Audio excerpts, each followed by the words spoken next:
একজন স্বামীকে বাঁচাতে স্ত্রী নিজের কিডনি দান করেন, পরবর্তীতে স্বামী সুস্থ হয়ে পরকীয়ায় জড়ায়, এক পর্যায়ে স্ত্রীকে মারধরও করে, পরকীয়া প্রেমিকার কাছে চলে যায়। এ ধরনের ঘটনার ইসলামী দৃষ্টিকোণ থেকে শাস্তি কি? উম্মে সাহিদিনা টুনি তার অসুস্থ স্বামী মোহাম্মদ তারেককে কিডনি দিয়ে সুস্থ করে তোলেন। এরপরে স্বামীর আসল রূপ দেখেন স্ত্রী। তারেক সুস্থ হয়ে জড়িয়ে পড়েন পরকীয়া ও অনলাইন জুয়ায়। এক পর্যায়ে স্ত্রীকে মারধর করে বাড়ি থেকে বের করে দেন। প্রথম কথা হলো, বিবাহিত মানুষ যদি জেনায় লিপ্ত হয় তাহলে তো ইসলামের দৃষ্টিতে সবচেয়ে নির্মম এবং করুণ শাস্তির কথা বলেছে। কেন ইসলাম এই ব্যাপারে এত সিরিয়াস? অন্য কোন অপরাধের বেলায় ইসলাম এত কঠিন শাস্তির কথা বলেনি। কোমর পর্যন্ত মাটিতে পুঁতে রেখে পাথরের আঘাতে তাকে মৃত্যুদণ্ড বাস্তবায়ন করা, অন্যান্য ক্ষেত্রে এত কঠিন ভাবে মৃত্যুদণ্ড বাস্তবায়ন করতে ইসলাম বলে না। এক্ষেত্রে কেন বলেছে?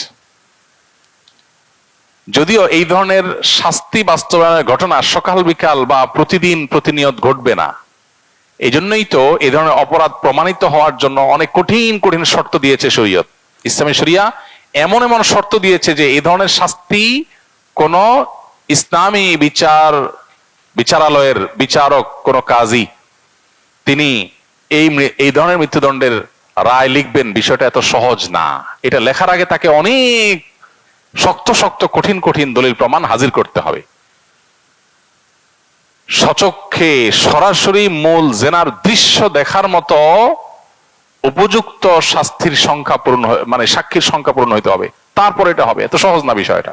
তার মানে ইসলাম চায় না এটা সকাল বিকাল হোক, এটা চায় কালে ভদ্রে একটা ঘটনা ঘটবে, সবাই সেখান থেকে শিক্ষা নিয়ে সতর্ক হয়ে যাবে।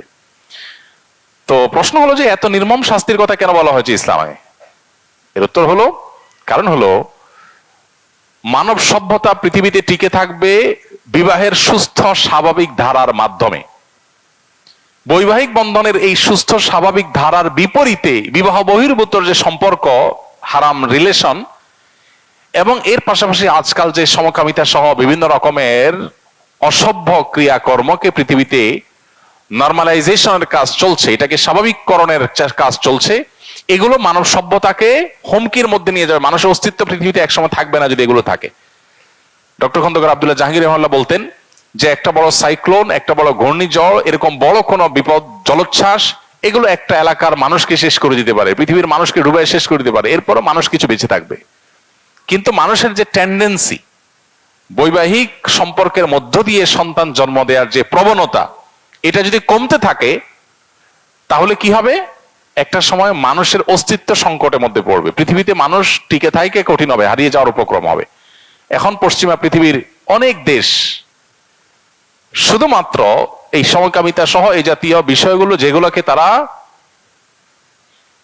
উদারতার অংশ মনে করে, এগুলোকে তারা মানসিকভাবে সমর্থন করে, তারা পর্যন্ত সরকারিভাবে এখন অনেক দেশে নিষেধাজ্ঞা আরোপ করছে এই জাতীয় বিষয়কে। কেন?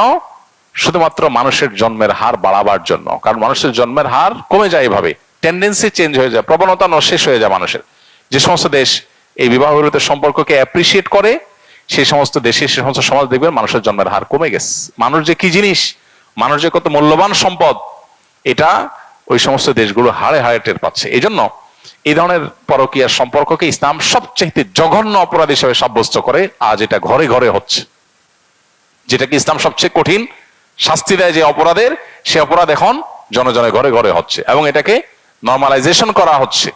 বিনোদনের নামে, নাটক সিনেমার নামে অনেক অসভ্যতার চর্চার মধ্যে থেকে একটা হলো এই পরকীয়াকে অনেক ফিল্মের মাধ্যমে নর্মালাইজেশন করা হচ্ছে। এগুলোর ভয়াবহতা কত বেশি, সেটা যে সমস্ত সমাজ, যে সমস্ত রাষ্ট্র এগুলোকে নর্মাল করেছে, তারা হাড়ে হাড়ে টের পাচ্ছে। তারা এখন প্রণোদনা দিয়েও সন্তান জন্মের হার বাড়াতে পারছে না।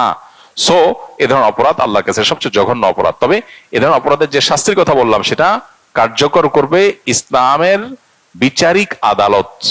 এটা কোনো ব্যক্তি, কোন গ্রুপ বিশেষ কেউ কারোর বিরুদ্ধে চাইলো আর বাস্তবায়ন করলো, এলাকা এলাকায় বিচার বসায় সেটা করার কোনো অধিকার কাউকে দেওয়া হয়নি। অতএব সে বিষয়ে সাবধান থাকতে হবে। আর সবচেয়ে বড় কথা হলো, এত বড় অকৃতজ্ঞ মানুষ, তার শাস্তি কি হতে পারে সেটা একমাত্র আল্লাহ তাআলাই ভালো জানেন। যে মানুষটা তাকে নিজের জীবন বাজি রেখে তার জীবন রক্ষা করলো, তার সাথে বেঈমানি, বিট্রে করা, এটা সুস্পষ্টভাবে তার নেয়ামতের কুফরি করা। আর আল্লাহ তাআলা বলেছেন, ওয়ালা ইন কাফারতুম ইন্না আযাবি লাশাদীদ। আল্লাহর নেয়ামত মানুষের অবদান, এগুলোকে অস্বীকার করা, এটা আল্লাহর আযাবের কারণ। বিধায় আল্লাহর ভয় আমাদের মধ্যে থাকা দরকার।